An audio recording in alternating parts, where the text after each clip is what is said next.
Pakistan. This was a mission by U.S. forces. He was shot. The body has been recovered by United States forces. The DNA has been matched.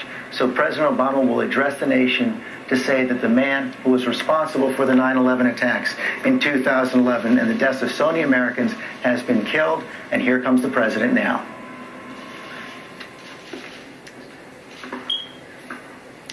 Good evening.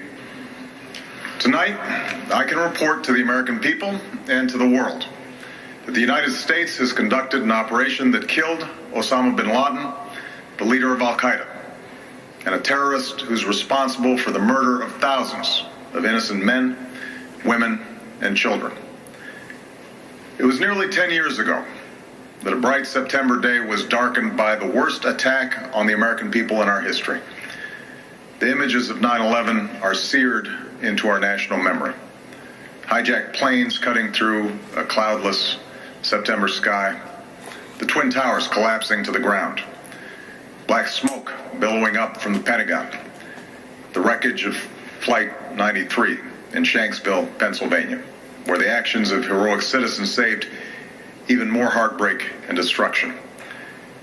And yet we know that the worst images are those that were unseen to the world.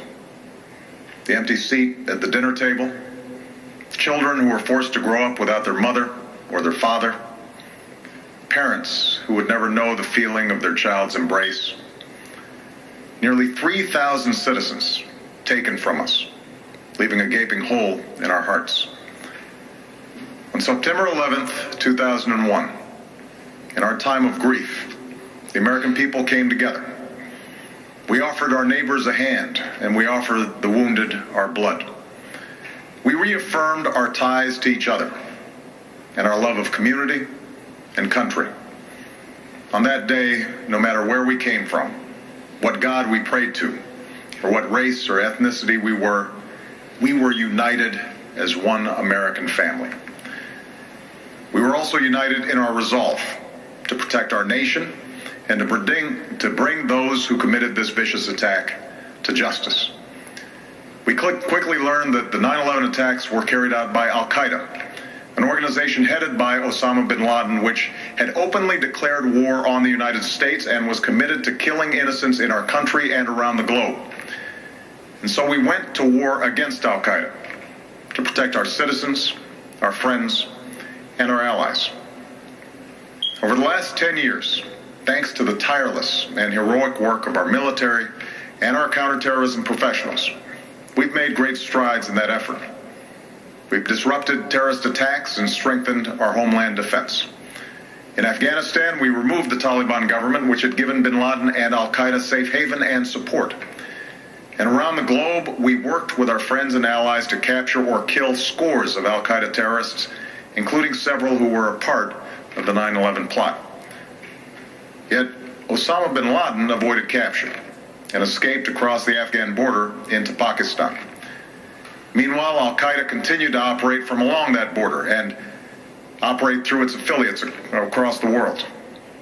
And so shortly after taking office, I directed Leon Panetta, the director of the CIA, to make the killing or capture of bin Laden the top priority of our war against Al-Qaeda, even as we continued our broader efforts to disrupt, dismantle, and defeat his network. Then, last August, after years of painstaking work by our intelligence community, I was briefed on a possible lead to bin Laden. It was far from certain, and it took many months to run this thread to ground. I met repeatedly with my national security team as we developed more information about the possibility that we had located bin Laden hiding within a compound deep inside Pakistan. And finally, last week, I determined that we had enough intelligence to take action and authorized an operation to get Osama bin Laden and bring him to justice. Today, at my direction, the United States launched a targeted operation against that compound in Abbottabad, Pakistan. A small team of Americans carried out the operation with extraordinary courage and capability. No Americans were harmed. They took care to avoid civilian casualties. After a firefight, they killed Osama bin Laden and took custody of his body. For over 2 decades, Bin Laden has been al-Qaeda's leader and symbol, and has continued to plot attacks against our country and our friends and allies. The death of bin Laden marks the most significant achievement to date in our nation's effort to defeat al-Qaeda. Yet his death does not mark the end of our effort. There's no doubt that al-Qaeda will continue to pursue attacks against us. We must, and we will, remain vigilant at home and abroad. As we do, we must also reaffirm that the United States is not and never will be at war with Islam. I've made clear, just as President Bush did shortly after 9/11, that our war is not against Islam. Bin Laden was not a Muslim leader. He was a mass murderer of Muslims. Indeed, al-Qaeda has slaughtered scores of Muslims in many countries, including our own. So his demise should be welcomed by all who believe in peace and human dignity. Over the years, I've repeatedly made clear that we would take action within Pakistan if we knew where bin Laden was. That is what we've done.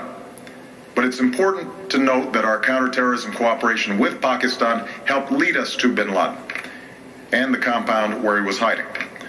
Indeed, bin Laden had declared war against Pakistan as well and ordered attacks against the Pakistani people.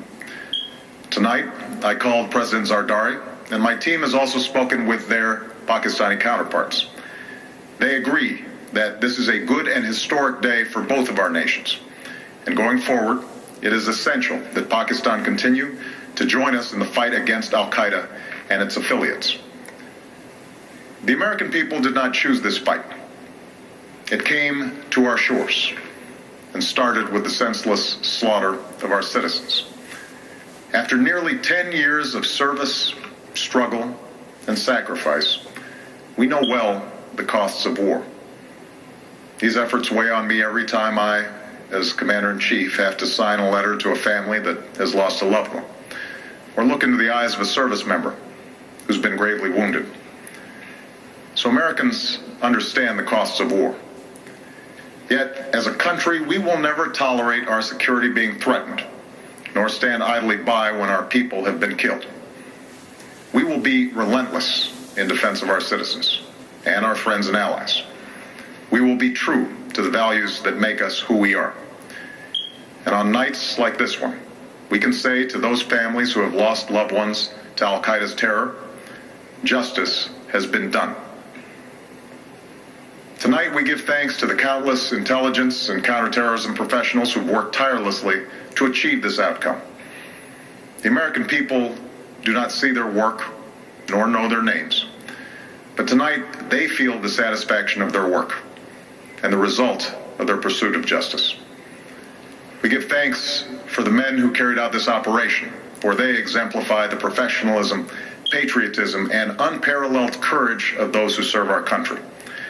And they are part of a generation that has borne the heaviest share of the burden since that September day. Finally, let me say to the families who lost loved ones on 9/11 that we have never forgotten your loss, nor wavered in our commitment to see that we do whatever it takes to prevent another attack on our shores. And tonight, let us think back to the sense of unity that prevailed on 9/11. I know that it has at times frayed. Yet today's achievement is a testament to the greatness of our country and the determination of the American people. The cause of securing our country is not complete, but tonight we are once again reminded that America can do whatever we set our mind to. That is the story of our history. Whether it's the pursuit of prosperity for our people or the struggle for equality for all our citizens, our commitment to stand up for our values abroad, and our sacrifices to make the world a safer place. Let us remember that we can do these things not just because of wealth or power, but because of who we are. One nation, under God, indivisible, with liberty and justice for all. Thank you. May God bless you, and may God bless the United States of America.